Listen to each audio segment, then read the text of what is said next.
Christian parenting. Aloha, friends, and welcome back to the Monica Swanson podcast. I'm so happy to get to hang out with you today, and this is a special episode. I'm feeling a little sentimental even as I get started. I'm calling this one a story, an announcement, and an invitation. And it's actually, this is kind of going to be my story of how I ended up doing what I do today. I'm going from being a 40-year-old full-time homeschooling mom to writing books, having a podcast, all the things. I actually get quite a few questions and realized I've never publicly shared this story. I'm not going to tell you all the details because it's a long and winding road, but share some of the highlights, pivotal moments, and also some of the lessons and hopefully some encouragement for all of you. Those of you who are interested in writing a book or podcasting and anything else, I just think that the things the Lord has taught me through this process hopefully will encourage you no matter what. So if you don't want to hear the story, you're welcome to fast forward. There is an announcement coming later in the episode, but I'm going to try to get through this as quickly as I can. But there's some pivotal moments I'm excited to share as I reflect back. So I'll probably get some of the dates off. I'm just remembering the best I can, and I'll probably be glad one day when I'm a, old lady listening back and remembering the story, because God's been so good to me. So thank you for being here. Thank you for sharing in this journey. And let's just kick off. I'm going to start at 2010. That's the year that my son Levi was born. Many of you know I had 3 sons pretty close together. And then it was just over 6.5 years later, just before I turned 40, Levi was born. And a few side details. We were living in central Oahu then, a town called Mililani. And we had been there 9 years. And we found that every day we were going up to the North Shore. The boys were starting to surf. We were involved in a church on the North Shore, doing a homeschool co-op. So at some point it just made sense that we would look into moving to the North Shore. So we put our home on the market, and my parents were gracious to let us move out of our home. It's a lot easier to show a house without 4 little boys running around. So we moved into their little 900 square foot beach condo that year. And it was a crazy time. 2 bedrooms, 1 room had 2 sets of bunk beds. I was homeschooling, had a newborn, pretty wild. That was one of those seasons where you lose your mind like every day, but you also know that you're going to look back and cherish those memories. And we do. Dave and I often recall those special days living in the beach condo. We thought it would be for a short time. It ended up being almost a year. And that's its own story. But during that year, that was when I turned 40, and I just started to crave a creative outlet. I've always wanted to focus first and foremost on being a mom and a wife, but I do love to do a lot. Like, I can juggle a lot. That's just my personality. And I started to think about some options for things I might do. And at that point, I had just discovered blogs. They had been around for a while, but it took me some time. But once I discovered them, I was like, this is the coolest thing ever. I think I followed the pioneer woman, and I thought, wow, you can share stories and pictures. It seemed so short and sweet, and yet unfortunately, I had no background in technology at all. I didn't even know how to download a photo. My husband did all of that up to that point. So it was going to be a steep learning curve. And on January 1st, 2011, my brother-in-law, Jonathan, helped me set up a little WordPress blog. And some of you go back with me that far, and I will love to hear from you if you leave comments. But back then I called it thegrommom.com. Remember that, a few of you? Well, I didn't know back then that many people would end up reading that blog, and that a lot of people don't know what a grom is. So if that is you, brief history, a grom in Hawaii, or I suppose in other beach towns, I think it originated in Australia. Sometimes snowboarders use the term, but it's a kid who does board sports. And of course, my boys were surfers and skaters, and so I was thegrommom.com, and eventually learned that a lot of people were confused and didn't know what that meant. So I ended up changing it a couple of years later to monicaswanson.com, of course. But started off with the Grom Mom, and I quickly fell in love with blogging. I was hooked. It was so much fun for me to get to just sit down and share some stories, some pictures. I was learning in the margin of life when baby was napping, kids were sleeping, my husband was at work. I was like, what is Twitter? Instagram was new then. Facebook. I was studying other people's writing and just really found my true love in blogging. I still love blogging, by the way. And I also got super consistent right away, even though I had almost no readers. Maybe my mom was reading my blog post, but I started blogging, I'd say 3, but probably 5 times a week. consistently. And I've said before that consistency is kind of my superpower. I'm not great at a lot of things, but I am consistent. When it comes to exercise, people say, what's one thing you do? I'm like, I've been consistent. I don't do anything extreme. I'm just consistent. And I think there is something to that. That's going to be a theme that comes up in this message today, I believe. But I spent a couple years just cranking out blog posts. And at first they were pretty light. And again, mostly just photos and stories. But over time, I got a little more courage to share my heart. God had taught me so much. And many of you know, if you've read my books or followed me for long, those early years of parenting were really hard for me. I was stretched. And it took me digging in and really seeking God, finding great mentors and resources. And I really grew a lot as a woman, as a wife, and a mom during those years. And so I started to share a little bit more, some of the wisdom I had learned. And we were homeschooling then, and I saw the fruit of my labors. And so I was just sharing a lot of those things. And it was then that I guess I got connected with a few people online. Last week, you heard from Brooke McLaughlin, who used to have the Mob Society, Mother of Boys. It was a community of writers, and they invited me to be on their writing team. So I was just growing a lot in those years. And then I hit a pivotal moment. And I like to share this because it just was so special and such a big piece of my story. And that was that during those times, again, I was writing a lot, but there was a little bit of tension because it was taking some time.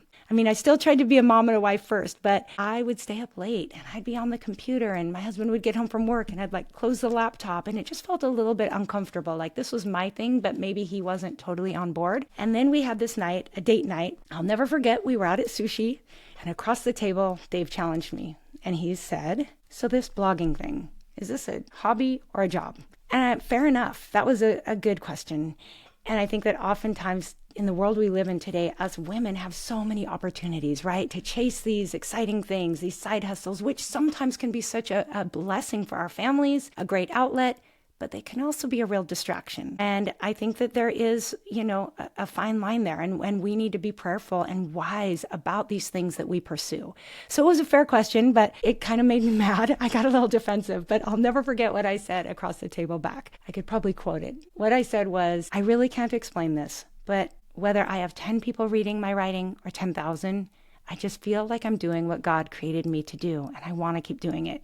And that's when Dave said, all right, then, I'm on board. How can I support you? And that was such a beautiful moment. It makes me tear up because it's like I needed his support. I needed to know we were in this together, and I hadn't felt that way up until then. And I know God creates us, man and woman, to be one flesh, and just having him come on board with me, it was like something really beautiful happened in that moment.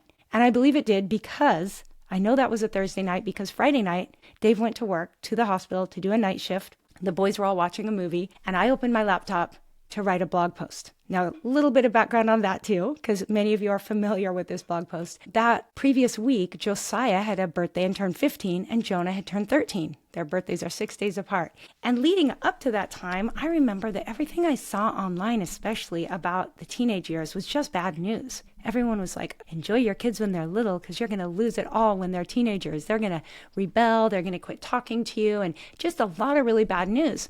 But that hadn't been our experience at all. Now, it wasn't easy. There were challenges, trust me. But I loved the teenage years, and I wanted to share a message of hope and encouragement and just some practical help. So that's when I wrote the blog post, What a Teenage Boy Needs Most from His Mom. And that just kind of came out real naturally. It was just 11 items. I've said before, it was not rocket science. I didn't create anything new. It was just really practical, but I think it was filled with hope and encouragement. And I sent it to Dave at the hospital. I'm like, all right, if he's on board, I'll send it to him. And he read it and he's like, this is great, publish it. And then I remember the next morning I woke up and like 5,000 people had read it. I was like, wow, that's the most I've ever had. And I couldn't help but reflect and be like, wow, Dave's on board. Look at this. This is such a blessing. Thinking that was it. But every day, more and more readers were coming and more visitors. And I don't know who was sharing it. I know the Mob Society shared it. But by about the 2-week mark, over 2 million people had read that blog post. And my computer kept crashing. It was just a wild time. In fact, that was when I had hired Gretchen Louise, who still is wonderful. She helps me with all things technology. She was redoing my blog, going from the Grandmom to monicaswanson.com. And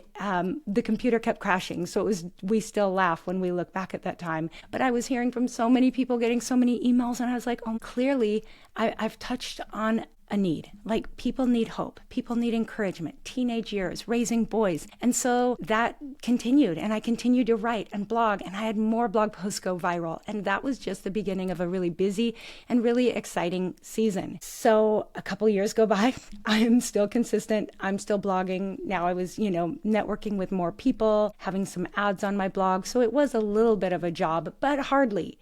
And maybe this is a good time to pause and say, for those people who reach out to me and say, hey, I want to write a book. How do I get published? Maybe there's times where you do just write a book and get published, or if you're an excellent writer or you have a connection. But for me, getting published looked like 8 years of writing my heart out every day, most days of the week. It looked like, the wee hours of the night or nap time.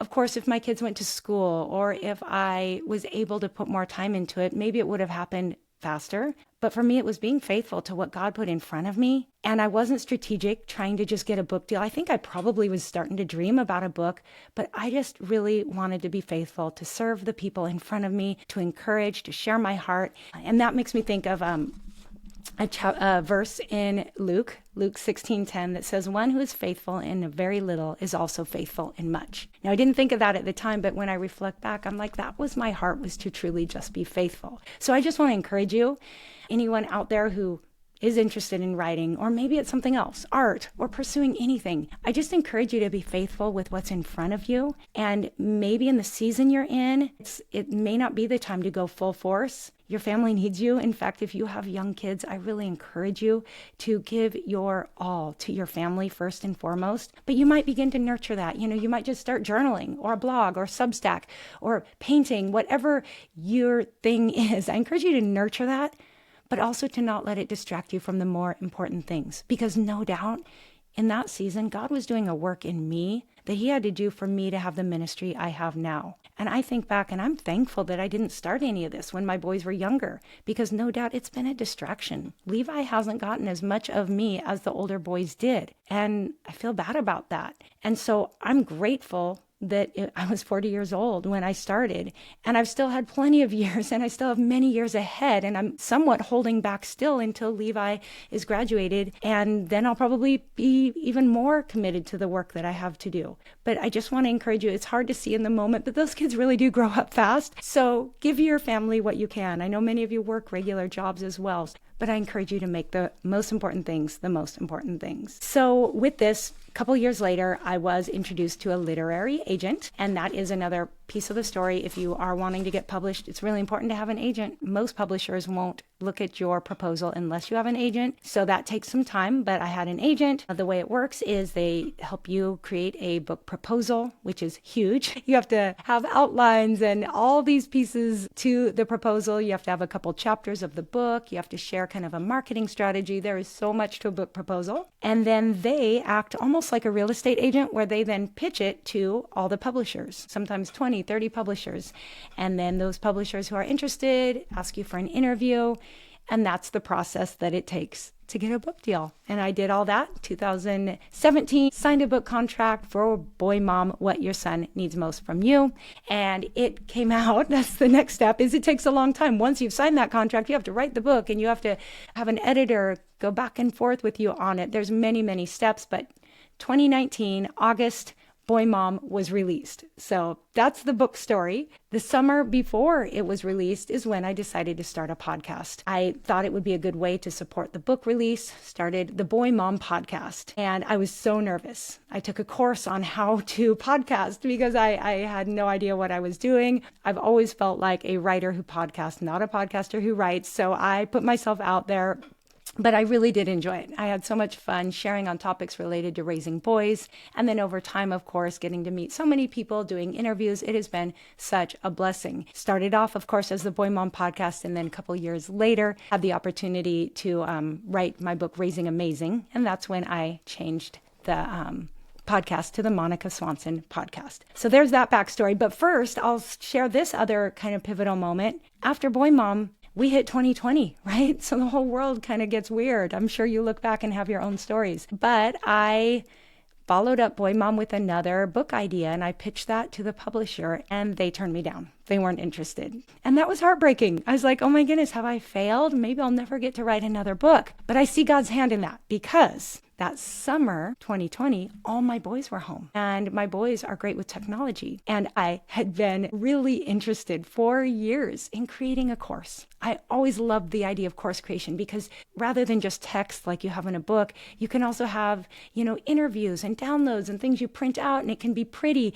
And I really, really wanted to create a course. And I specifically wanted to create a course because by then I had so many people reaching out to me who had read Boy Mom, and especially the chapter on character. And they were saying, I love that thing you shared about in Boy Mom, that character training you did with your son. I want to do that with my son or daughter. Can you tell me more about that?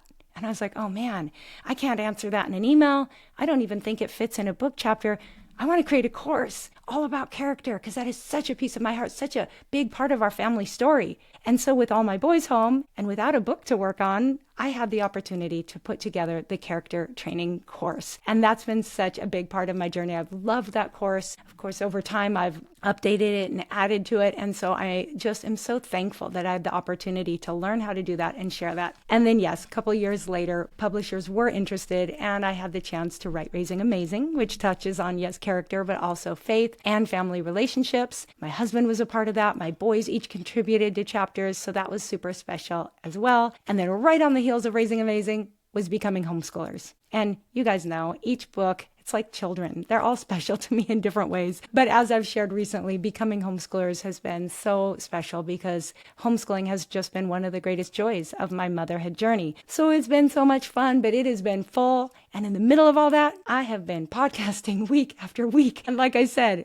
consistency may be my superpower, but my goodness, it's been 6 years, 52 weeks a year. I have not missed a podcast episode, and that's a lot. And though I started off mostly sharing my heart for raising boys and parenting, over time what happens as a podcaster is you start to hear from a lot of publicists who represent other people's books, and they want their people to come on and talk about their books. And I get that. When I write a book, I want to be on everyone's podcast. It's such a great way to get your message out. But what can happen is you can kind of lose the purpose that you started with, if you know what I'm saying. Now, there are podcasters out there who are just interviewers, and they are amazing. They love it. That's what they do. But that wasn't necessarily what I felt called to do. I wanted to share my heart like I do in blogs or in books. And when you're busy reading everyone else's books and studying and preparing and then editing, and thankfully I've had Christian Parenting come alongside as my host, and they have published my podcast for me for 5 years, which has been wonderful, and they're so helpful. But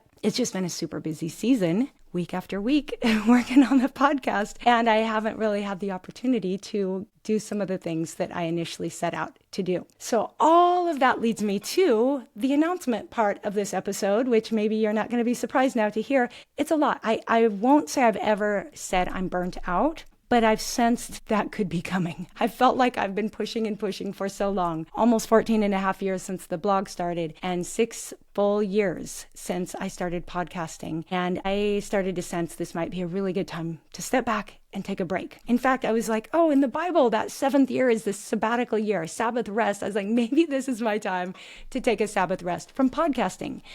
Fully intending to come back, Lord willing, I want to come back, but I have decided that this June is going to be the beginning of a break from podcasting.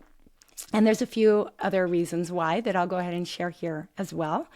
Many of you know, if you get my emails, especially, that my dad has been battling cancer. Normally, my parents spend the winters here in Hawaii, and then they go back to Gig Harbor, Washington in the spring. But Dad was diagnosed with stage 4 lung cancer last winter, and he chose to do his treatments here, which has been such a gift. I've been so grateful to walk through chemo and radiation and just be here with my parents. My husband being a hospital doctor, it's been really helpful. He's really connected my dad with great doctors, and Dad is so grateful for the care he's had here. As I record, I'm not sure what the summer is going to look like, if they're going to have the chance to go back to Washington or if they'll be here, but I really want to be available for them during this season. Also, as this airs, I will be 2 days away from taking off for Australia, where I get to go support Luke in his first Challenger Series surf contest. So excited about that. And then I come back and there's inter-island golf tournaments with Levi in July, golf tournaments on the mainland. And then Luke has the U.S. Open surf contest in Huntington Beach in July. That's going to be super exciting. So lots of travel, Dad's treatments, and just wanting to pull back a little bit and really remind myself or be available to do what I really have felt called to do and to have that space to create and write. I've got a book idea I can't wait to dive into. I just haven't had that space to start working on it. And then I'll say this, when I do come back, again, Lord willing, I plan to come back to the podcast. I have a new format. I'm so excited. I'm so excited I could start it tomorrow, but I'm going to make myself wait and pray and really have a good plan. But I want to do things a little bit different and have a unique way that I'm going to podcast. And I think you're going to love it. So I'm really, really excited whenever it is that I come back. So there's the announcement.